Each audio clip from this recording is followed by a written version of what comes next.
Assalamualaikum warahmatullahi wabarakatuh. Selamat sore teman-teman semuanya. Apa kabar Anda di hari ini? Saya harapkan kalian masih dalam keadaan sehat walafiat dan selalu dalam lindungan Allah Subhanahu wa taala. Amin ya Allah ya rabbal alamin.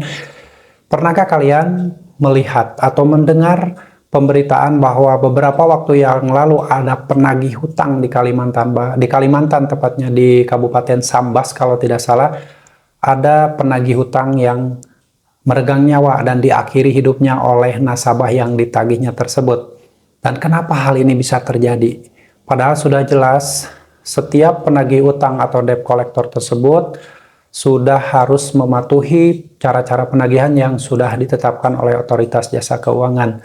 Dan bagaimana hal ini bisa terjadi dan bagaimana cara mengatasi DC lapangan atau debt collector yang datang ke rumah menagih. Ini khusus untuk orang-orang yang belum tahu dan belum pernah didatangi DC lapangan. Kalau saya dulu udah beberapa kali didatangi DC lapangan dan saya sudah pernah menghadapi bagaimana rasanya ketika didatangi DC lapangan.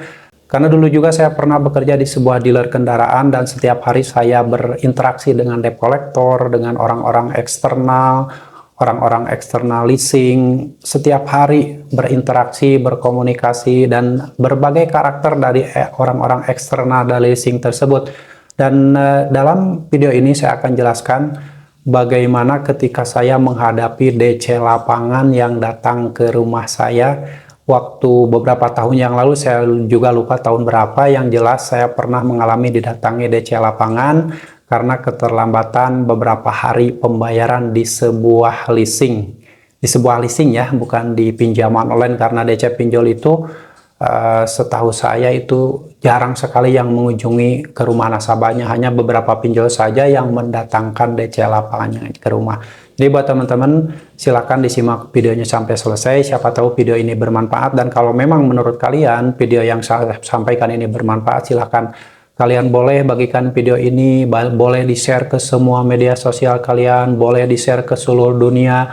Dan kalian juga kalau memang ingin mendapatkan notifikasi dari setiap video yang saya publikasikan, kalian bisa menekan notifikasi atau mengaktifkan notifikasi loncengnya setelah kalian menekan tombol subscribe. Setelah itu kalian wajib mengaktifkan notifikasi loncengnya kalau kalian ingin mendapatkan pemberitahuan dari video-video yang saya publikasikan berikutnya. Karena kalau kalian hanya menekan tombol subscribe, tidak mengaktifkan notifikasi loncengnya, maka kalian tidak akan mendapatkan pemberitahuannya. Ini buat teman-teman yang memang lagi membutuhkan pencerahan dan berbagi pengalaman dengan orang-orang yang pernah didatangi DC lapangan. Beberapa waktu yang lalu ada pemberitaan yang cukup menggegerkan di mana ada debt collector yang meregang nyawa akibat diakhiri hidupnya oleh nasabahnya. Ada sekilas tentang kronologis kejadian debt collector tersebut.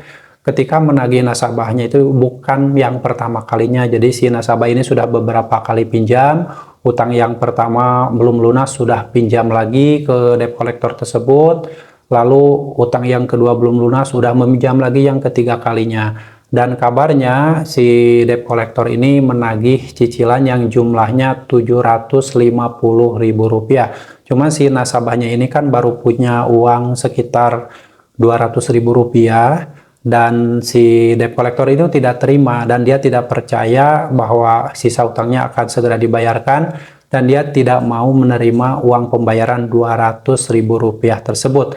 Lalu dalam situasi menagih tersebut, si debt collector melontarkan kata-kata yang tidak pantas kepada nasabahnya, yaitu kalau lu gak mau bayar utang, ya udah bini lu buat gua, katanya. Bini lu buat gua. Jadi mungkin si nasabahnya udah punya istri, jadi bini lu buat gua, kata debt collector tersebut. Akhirnya kan si nasabah naik pitam dan akhirnya melakukan perbuatan yang di luar akal sehat karena mungkin merasa tersinggung ketika ada kata-kata seperti itu yang memancing emosinya, dan akhirnya si debt collector tersebut diakhiri hidupnya oleh nasabah tersebut. Dan buat teman-teman, apabila kalian mempunyai hutang ke siapapun lalu ditagih oleh debt collector dan debt collector tersebut mengungkapkan kata-kata seperti tadi, apa yang akan kalian lakukan? Silahkan tuliskan di kolom komentar. Apakah yang dilakukan nasabah ini, kalau memang benar si debt collectornya mengucapkan kata-kata tadi, pantas dilakukan atau tidak? Ya namanya manusia biasa, pastilah mengalami yang namanya emosi dan sebagainya, apalagi di saat situasi perekonomian lagi sulit, tidak punya uang, tiba-tiba ada yang ngomong seperti itu, ya mungkin saja bisa saja terpancing emosi. Itu tandanya manusia normal. Kalau manusia tidak normal ketika diomongin seperti itu, paling diam aja, mungkin mengalah untuk menang, itu bisa aja seperti itu. Tapi yang normal pasti marah, karena kan tersinggung. Siapa yang mau istrinya tiba-tiba dikata-katain sama dia, buat gua katanya, itu seenaknya debt collector tersebut. Nah, berkaca dari peristiwa tersebut, buat teman-teman yang saat ini mempunyai utang di pinjaman online, bagaimana caranya ketika menghadapi DC lapangan yang tiba-tiba datang ke rumah? Yang pertama yang harus kalian lakukan adalah siapkan mental, siapkan fisik, siapkan psikis. Lalu siapkan juga pengetahuan-pengetahuan tentang aturan-aturan debt collector nagih ke nasabah. Setelah itu, setelah menguatkan mental, menguatkan fisik, menyiapkan materi-materi atau menyiapkan pengetahuan tentang aturan debt collector nagih ke rumah, nah saat debt collector pinjol datang ke rumah Anda tanyakan dulu surat-surat kelengkapan penagihannya. Jadi jangan langsung disuruh masuk rumah, itu si DC pinjol tersebut suruh di luar pagar rumah Anda. Tanyakan KTP-nya, ID card-nya, surat tugas penagihannya, dan sertifikat penagihannya. Kalau misalkan dia, debt collector tersebut, membawa surat-surat yang lengkap, barulah kalian berbicara masalah utang piutang. Setelah itu, jangan pernah mengajak debt collector masuk rumah. Kalau ada debt collector masuk rumah, kalian harus siapkan, rekam segala tindak tanduk debt collector tersebut. Siapkan alat perekam, kamera atau handphone dan semacamnya. Dan kalian setelah si debt collector tersebut menunjukkan surat-surat yang lengkap, barulah berbicara masalah utang piutang. Di saat negosiasi tersebut, kalau kalian memang tidak mampu bayar, sampaikan bahwa kalian tidak mampu bayar. Kalau si debt collector tersebut tidak terima, urusan dia. Penting kalian sudah menyampaikan bahwa kalian bukan tidak mau bayar, tetapi tidak mampu bayar. Oke, urusan nanti, masalah nanti akan diproses jalur hukum, akan didatangi debt collector berikutnya, itu urusan nanti. Yang pasti kalian sudah sampaikan dengan cara-cara yang baik bahwa kalian sudah tidak mampu bayar. Debt collector mau marah-marah, mau gimana, harus direkam, diabadikan, dan arsipkan. Buktinya jangan sampai hilang, siapa tahu bermanfaat untuk kemudian diproses selanjutnya. Oke, setelah semua dilakukan seperti itu, dan kalau si DC pinjolnya menerima, ya syukur, alhamdulillah. Kalau tidak terima, tidak masalah. Dan ketika ada debt collector yang kasar, kalian jangan layani. Disuruh pulang aja, diusir aja, gak usah. Itu kan rumah kalian, tempat tinggal kalian. Kalau ada debt collector yang kasar, diusir. Dengan cara diusir, dia mungkin pasti tidak akan terima, tapi tidak masalah. Yang penting kalian harus mengamankan lokasi rumah kalian. Jangan sampai si debt collector tersebut berbuat yang lebih arogan lagi, berbuat yang lebih kasar lagi.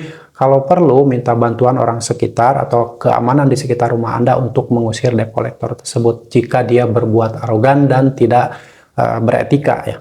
Karena aturan penagihan dari Otoritas Jasa Keuangan, si DC pinjol atau si debt collector lab pinjaman online itu tidak boleh melakukan penagihan dengan cara ancaman, caci maki, penekanan, menyebarkan data, teriak-teriak ke tetangga. Pokoknya hal-hal yang negatif tidak perlu dilakukan oleh debt collector tersebut.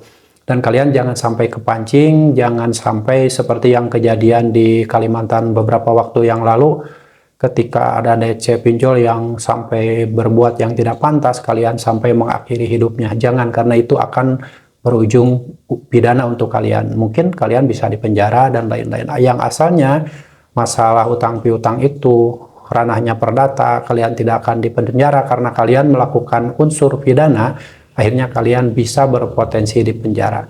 Oke, jadi buat teman-teman tetap tenang saja ketika didatangi DC lapangan, mau pinjaman online, mau leasing. Karena dulu saya pernah didatangi DC lapangan yang awalnya memang ya saya juga mengakui pas dia datang ya ada rasa panik, kaget. Karena dia baru, karena saya waktu itu baru telat 2 hari, tiba-tiba ada lapangan datang ke rumah.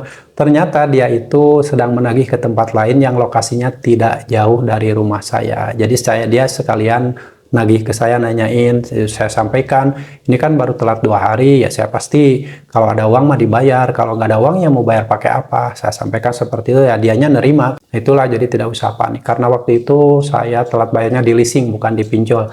Di leasing kan ada jaminan kendaraan atau ada jaminan surat-surat kendaraan. Jadi kalau kita tidak bayar ada berpotensi kendaraannya ditarik dan mungkin akan diproses lebih lanjut. Kalau pinjol kan tidak ada jaminannya, hanya menjaminkan data-data yang ada di KTP, foto selfie dengan KTP, mangap-mangap, kedip-kedip, tengok kanan, tengok kiri. Hanya itu jaminan kita ketika meminjam uang di aplikasi pinjaman online manapun. Jadi kalian tidak usah panik ketika didatangi DC lapangan, hadapi saja kalau kalian ada di rumah. Kalau kebetulan kalian memang tidak ada di rumah, ya sudah, mau dihadapi bagaimana. Sepaling kalian sampaikan ke orang rumah bahwa kalian itu sedang di luar kota dan si DC lapangan itu tidak boleh menagih ke orang lain selain debitur yang tercatat di perusahaan pinjolnya. Tidak boleh menagih ke istrinya, tidak boleh ke pasangannya, tidak boleh nagih ke keluarga, apalagi nagih ke tetangga yang nggak ada urusannya. Hanya debitur yang boleh ditagih oleh DC lapangan pinjol tersebut. Oke, semoga sharing ini bermanfaat dan kalian tetap semangat siapapun Anda yang saat ini sedang mengalami kesulitan apapun, dalam hal apapun, kesulitan ekonomi, kesulitan berniaga, berdagang, kesulitan mempunyai utang, baik di pinjaman online, di leasing, dimanapun. Saya doakan segala permasalahan kalian segera diangkat oleh Allah Subhanahu wa Ta'ala, dan Allah memberikan segala macam solusi pada kalian agar kalian segera lepas dari jeratan utang tersebut. Semoga bermanfaat dan kalian tetap semangat perjuangkan masa depan kalian, perjuangkan masa depan keluarga kalian, dan jangan pernah lagi memperjuangkan masa depan pinjaman online. Sampai jumpa lagi di video saya selanjutnya. Wassalamualaikum warahmatullahi wabarakatuh.